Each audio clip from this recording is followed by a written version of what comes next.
Welcome back to the channel Working Better Together, where Nadia and I have a fly on the wall conversation about all things to do with working in teams and working together. And as co-coaches, hopefully we're a good example of how we can work together better. So with that said, we work together with you as well, our wonderful viewers, and there are a few of you at the moment. We hope it will grow. Please do press like and subscribe. And if you know other people who you think might like the channel, do share the love with them as well. And also put comments there, questions, obviously keep them clean and respectful. We'll take feedback about what topics you would like us to cover. And with that said, we'd like to carry on the conversation that we started in the last video, which is more around, when you've worked in a really amazing team, what did you notice about that team that made it stand out amazing? So I can think of one team. Nadia, can you think of a team that you've worked in where you thought, wow, this is the bee's knees, this is the team to be in? Yeah, I have.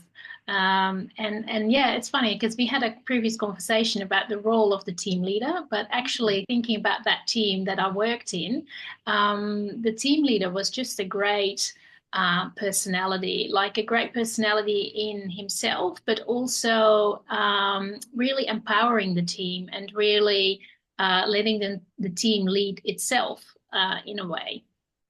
Mm. Interesting, because I've worked in a few really great teams, I have to say, over my career, some awesome people. The one that stands out for me was a very small team. It was a team of three, and we did interact with other people. However, the three of us worked together almost. There was a lead. They took the lead on this particular piece of work because they got the expert knowledge. However, we were all really clear on our roles within the team. We knew that we got the kind of okay from the organization that we could do what we needed to do to get the work done. And we kind of worked as equals. So although hierarchically in the organization we definitely weren't equals, um, the way that we interacted with each other was very much on an equal footing. We respected each other's expertise. Having said that, we also respected if the other person had got a viewpoint on our particular area of expertise, we also respected that as well, so that we didn't become too single track in our own expertise without taking that wider view. So we kept each other honest. And it was a really great team to work in, and it was great fun. It was great fun. We had some amazing laughs. We worked really hard, but we had some amazing laughs as well, which meant that you didn't mind working hard because it was fun at the same time. Yeah, fantastic. And I instantly felt like the fun is really, really important, isn't it? Mm. Um, because sometimes we are a little bit too serious, I think, in terms of, what we need to deliver, and bringing the fun back made me feel instantly lighter. But as an observation, I think what we both brought to the surface was a level of autonomy, of empowerment. So where you as a team member are actually valued for what you're bringing, and that you have a certain level of freedom to actually experiment and bring that into the team. And for that, I think you need to have a great level of trust that showing up autonomously, authentically, trust is a really great like soil for the team to flourish.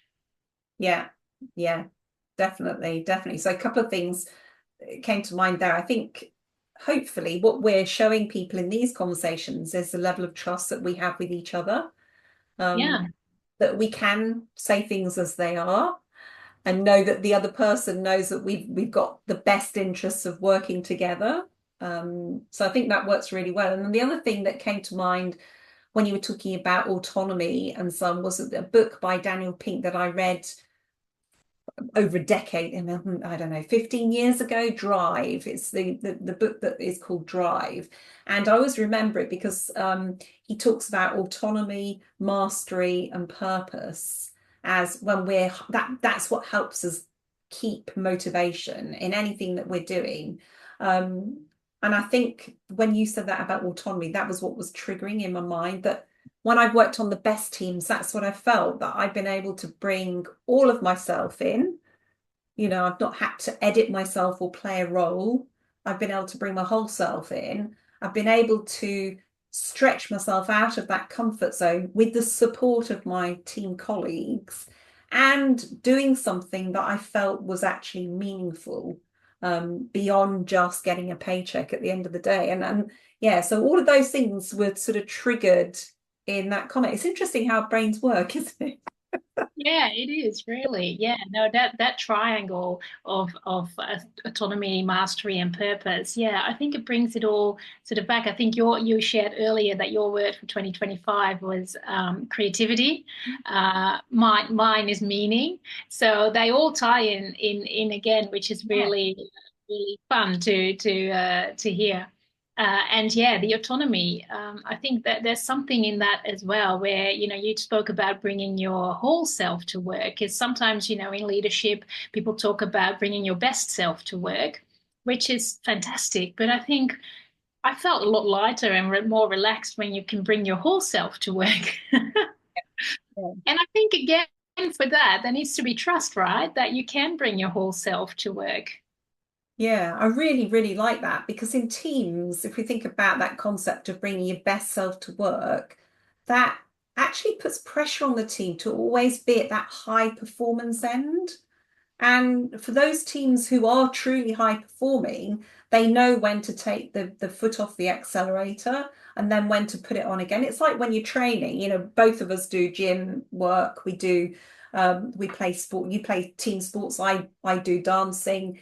We know that if you keep going 100% at something, you're eventually going to get worn out. And so for me, bringing your whole self respectfully, not obviously not just doing stuff on people because, oh, that's who I am, take it or leave it, but actually bringing your whole self authentically and caringly, I think is what distinguishes the great teams from the also rans.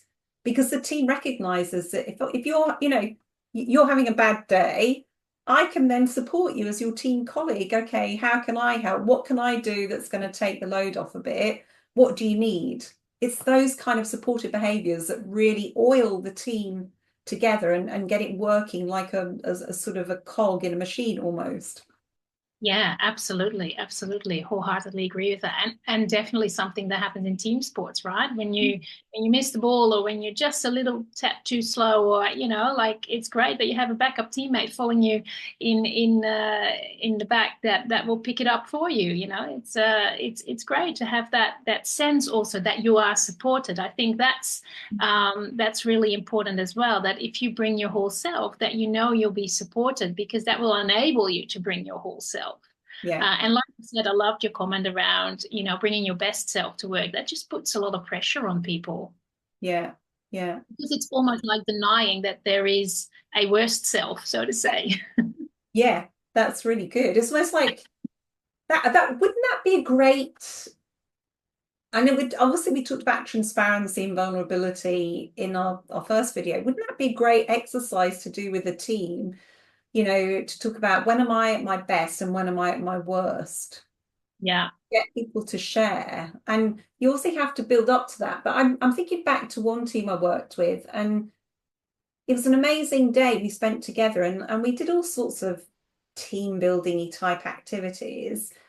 That was kind of, in yoga, you do all the exercise and the meditation is the aiming point. It was kind of like that at the end of the day, we took a breath and then we shared, what do I value about you? What do I value about you? And in that space of allowing people to just be themselves, there was so much sharing, um, that it just transported this session from being a transactional team building kind of thing to being one where there was a lot of self-reflection and self-awareness about how the team was supporting each other. And in that, I think it was only like half an hour, but you could feel that there was a bonding that went on in that half an hour. And it was, yeah, you could cut the air with a knife because people were truly trusting that they were able to be themselves in that space.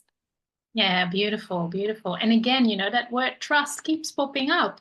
There's so much more in it, as we're unpacking it, even in this conversation, because we obviously did it in our first conversation on transparency. And I think from those conversations, it's sort of, concluding it's like trust is that sort of, basic building block on which all the other good aspects of working in a great team, which was the start of our conversation, really sort of supports the occurrence of a high performing team where people can autonomously work together on something purposefully, and then by enabling having that trust, they can come to mastery eventually and keep growing. Yeah, because mastery does require that you step out of your comfort zone a little bit, doesn't it?